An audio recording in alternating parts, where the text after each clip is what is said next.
Mesdames, Mesdemoiselles, Messieurs, bonsoir. Merci de me recevoir chez vous. C'est l'heure de votre journal sur KMT, LCL, FM+, et OM5 TV sur les réseaux Free, Orange, Numéricable et Bouygues en France. Voici quelques-uns des sujets que nous vous proposons ce soir. Aujourd'hui, mardi, peu avant 10 h, 2 terroristes ont pris en otage 5 personnes dans une église de Saint-Étienne du Rouvray, près de Rouen, en France. Mardi 5 juillet, la mission locale du nord de la Martinique organisait une rencontre entre des jeunes diplômés à la recherche d'un emploi et des chefs d'entreprise martiniquais. Ce matin, mardi, dans la zone des Coteaux à Sainte-Luce, un incendie a réduit en cendres un entrepôt de construction de piscines. Nous vous avions annoncé ce grand concert, la Caribbean Night, a effectivement eu lieu vendredi dernier, le 22 juillet, à 19 h 30, dans les jardins du Parc culturel Aimé Césaire. À la rentrée prochaine, un nouvel établissement scolaire ouvrira ses portes à Schœlcher.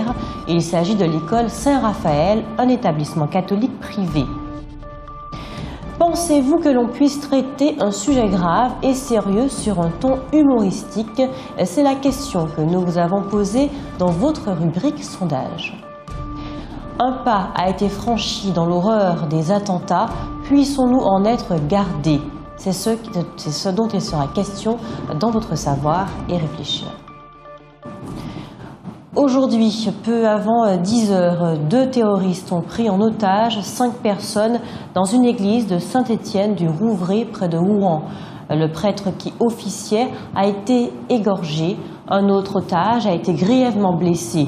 Les 2 assaillants ont été abattus par les policiers sur le parvis de l'église.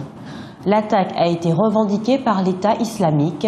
L'un des assaillants portait un bracelet électronique et aurait fait l'objet d'une fiche S du ministère de l'Intérieur après avoir tenté de rejoindre la Syrie. Il était sorti de prison le 22 mars dernier. Ce matin, mardi, dans la zone des Coteaux à Sainte-Luce, un incendie a réduit en cendres un entrepôt de construction de piscines. À l'origine du feu, une explosion de produits chimiques dans le bâtiment. Cet incendie révèle, en tout cas, d'importantes lacunes en matière de sécurité dans cette zone d'activité commerciale. En effet, les pompiers ont éprouvé des difficultés considérables à mener à bien leur mission du fait de l'absence de points d'eau. Mais pire encore, le fait qu'il n'existe qu'une seule voie d'accès à la zone a empêché l'évacuation de plusieurs personnes. Heureusement, l'incendie ne s'est pas étendu et on ne dénombre aucun blessé.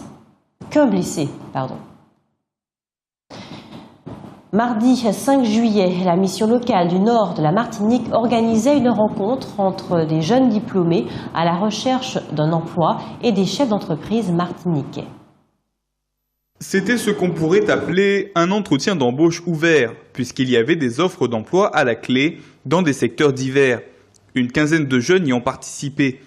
Après avoir remis CV et lettres de motivation, chacun d'eux a dû mettre en valeur oralement son parcours, son savoir-faire, son savoir-être, mais aussi énoncer ses attentes professionnelles.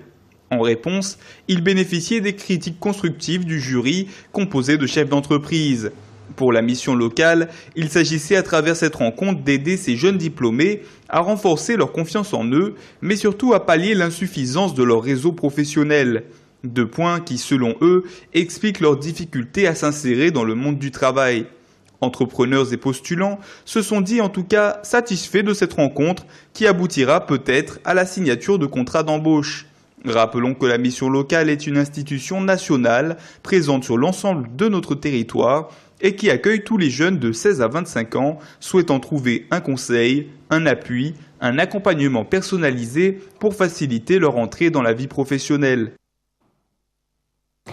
Hier soir, lundi, la prison de Ducos a de nouveau été le théâtre d'une agression entre détenus.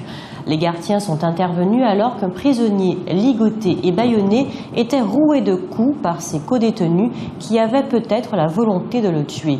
Heureusement, la victime ne souffre d'aucune blessure grave, mais cet incident démontre une fois encore l'existence d'un grave problème de sécurité au sein de l'établissement pénitentiaire.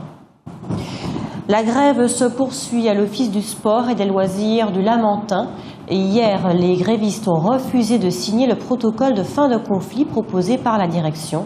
D'après le secrétaire général de la CGTM, Daniel Grouma, les garanties n'étaient pas suffisantes. À la rentrée prochaine, un nouvel établissement scolaire ouvrira ses portes à Schœlcher. Il s'agit de l'école Saint-Raphaël, un établissement catholique privé hors contrat, c'est-à-dire libre de choisir son programme, ses équipes et ses méthodes pédagogiques. Dans des classes réduites comprenant 12 à 15 élèves, l'école Saint-Raphaël accueillera les élèves du CP à la 6e. L'établissement a déjà suscité l'intérêt de nombreux parents à la recherche de formes alternatives d'enseignement.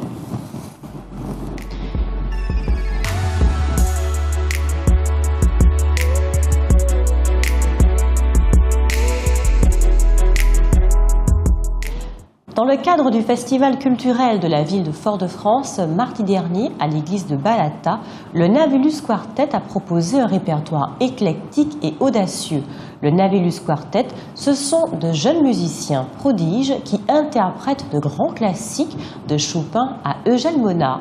Le groupe est composé d'une contrebassiste, d'une violoniste, d'un pianiste et d'un tambouiller. Plus de 300 personnes étaient venues assister à leurs prestations. Elles n'ont pas été déçues. Quelques extraits en images.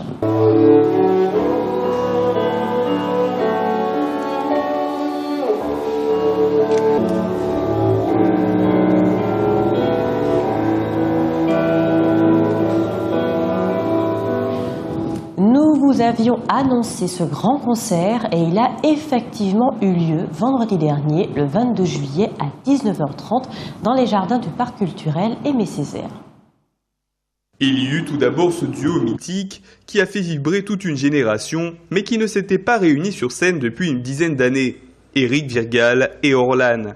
Cette dernière n'avait pas caché son impatience de retrouver le public martiniquais avec son ancien partenaire.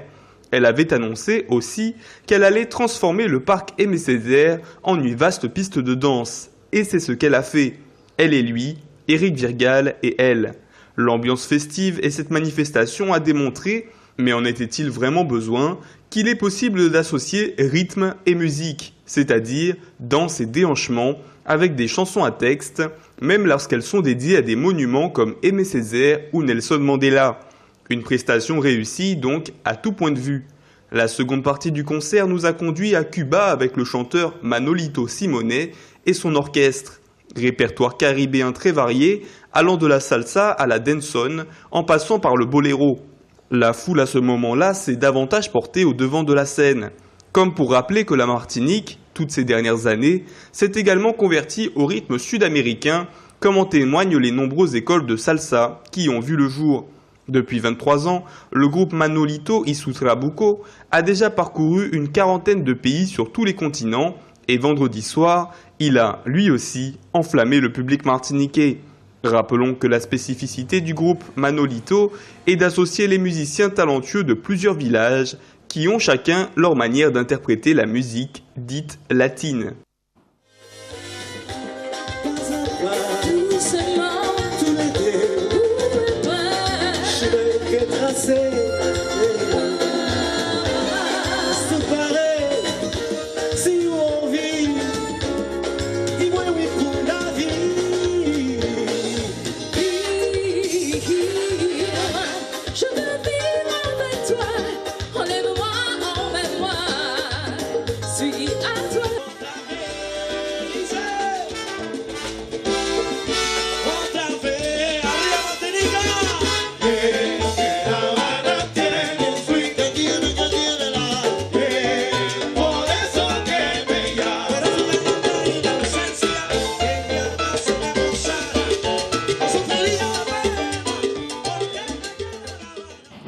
Mardi 5 juillet, les enfants du foyer de l'enfance de Saint-Joseph et leurs éducateurs ont présenté leur spectacle de fin d'année au Centre culturel Marseille, un spectacle intitulé The Talent Show. Plus de 80 personnes, les parents bien sûr, mais également Alfred Marie-Jeanne ainsi que d'autres élus étaient venus assister à la représentation de ces jeunes artistes en herbe qui durant 1h30 nous ont proposé chant et danse. Ils ont visité tous les répertoires, du zouk à la musique contemporaine en passant par le belay et les rythmes latinos. Un spectacle à la fois touchant et brillamment exécuté par ces enfants de toutes les tranches d'âge et les adultes qui les accompagnaient. Rappelons que les foyers de l'enfance ont pour mission d'accueillir tout mineur en difficulté ou en danger. L'enfant peut être confié par sa famille au service de l'aide sociale à l'enfance. Il peut aussi y être placé à la suite d'une mesure judiciaire. Les objectifs d'un placement en foyer de l'enfance sont d'assurer la sécurité de l'enfant, sa santé, son éducation, son développement social et culturel, ainsi que son épanouissement personnel. Les parents, détenteurs de l'autorité parentale, sont partie prenante du processus. En tout cas, au cours de cette journée qui leur a permis d'exprimer leur talent et de s'initier à l'art de la scène, tous ces jeunes semblaient épanouis. Le spectacle a d'ailleurs été l'occasion de souhaiter un joyeux anniversaire à certains participants. Et puis, il a été marqué par un moment d'émotion, celui du témoignage d'une ancienne enfant du foyer. Enfin, l'après-midi s'est achevé par un cocktail dînatoire, un aperçu de ce talent chaud.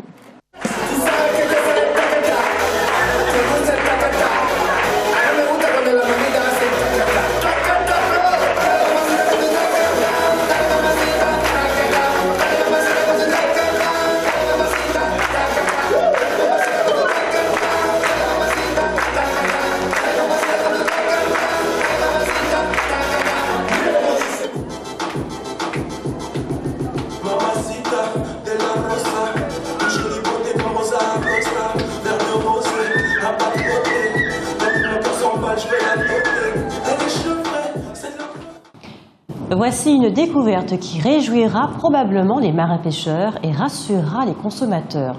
Le laboratoire de biologie marine de l'Université des Antilles a mené des expériences qui ont démontré qu'au bout de 2 mois dans une eau saine, un poisson contaminé par le chlordécone redevient sain et consommable.